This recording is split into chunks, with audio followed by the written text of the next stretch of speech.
Miro, welcome. So the holidays are practically here, and one indication of that are the toy catalogs that we receive in the mail telling us about the latest gadgets that our kids must have.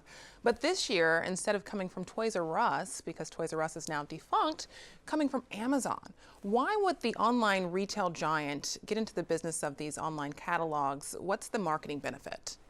Well, what Amazon is doing is just stepping in, because what happens, how do you inspire a child's imagination? What Toys R Us did, which no other retailer does today, is they offer not only the best-selling toys, but a whole slew of other toys that kids can go in and explore. So Amazon is saying, look, I'm an online marketplace. I have unlimited shelf space.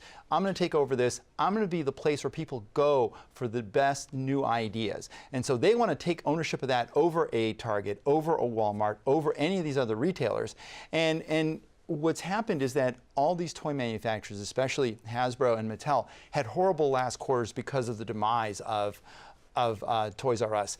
And Amazon is helping to step into the void. Other retailers are expanding their space. So Target's expanding their space, Walmart's expanding their space, and companies that have never been in toys, like Party City, is going to do 50 pop-up stores. So it's all trying to drive traffic. But Amazon, which is expected to have over 40% of all online sales this holiday season, is hoping to use toys as a way to really drive consumer growth. I'm sure they're going to get the kids excited. Now, moving on to SeaWorld. SeaWorld is apparently bouncing back when it comes to attendance and revenue after having a significant dip over the last few years. However, SeaWorld officials have still decided not to move forward with plans to build a hotel here in San Diego, a SeaWorld-themed hotel, leaving behind $2.8 million just on the table.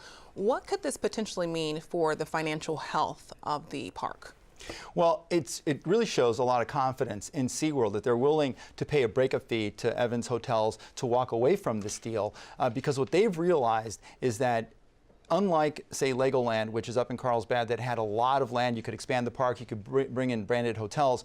The branded hotel was probably not as interesting as having more rides. And SeaWorld has really found in the last couple of years that moving away from the live orca shows and rolling out with the electric eel, they're expecting a new roller coaster next year. They want to have that flexibility in Mission Bay, which is much more limited in space. And so this is really important, because what they found in the last quarter is they had a huge quarter. So this is 3 quarters in a row, all 2018. They've kind of bounced back from where they were as far back as 2016. And the big reason is new rides, better brand messaging, better pricing. They finally got their price value down where the annual pass is really worth it, especially for local visitors. And one of the most scary things one of the positive things actually that they have had is very little negative publicity from environmental groups. So no high-profile PETA attacks, no high-profile attacks by California legislators, which are really, driven by that blackfish. And so this has helped consumers kind of back away from that and embrace SeaWorld again for all the new things that it offers. So it sounds like a rebound there. Yep. Now, whether you like them or not, these dockless scooters, I know here in San Diego you see them all over the sidewalks. Well, it appears that they're not going away anytime soon. Now, Ford is getting into the business, actually acquiring one of those dockless scooter sharing services called Spin, and planning to expand possibly here in San Diego, despite the fact that some cities have actually pushed back on this. At what point do these dockless scooters become saturated, this industry? It's, honestly, it's in its infancy. And Spin is interesting because Spin was looking to raise money on its own through a cryptocurrency offering. And clearly they decided to go with Ford as a strategic investor. Ford invested somewhere between $40 and $100 million. We're not quite sure how much. And what's interesting about Spin in terms of Ford and what you just mentioned is Spin asks municipalities before they go in for permission to provide these scooters. So what Ford's going to do is they're going to go from 14 cities to 100 cities by 2020.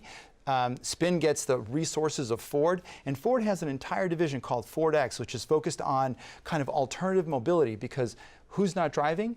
Young adults. So millennials, Gen Z are not driving anywhere near as previous generations, and so they're looking at different ways to move around cities. One of the challenges with this is, as you mentioned, it could be annoying.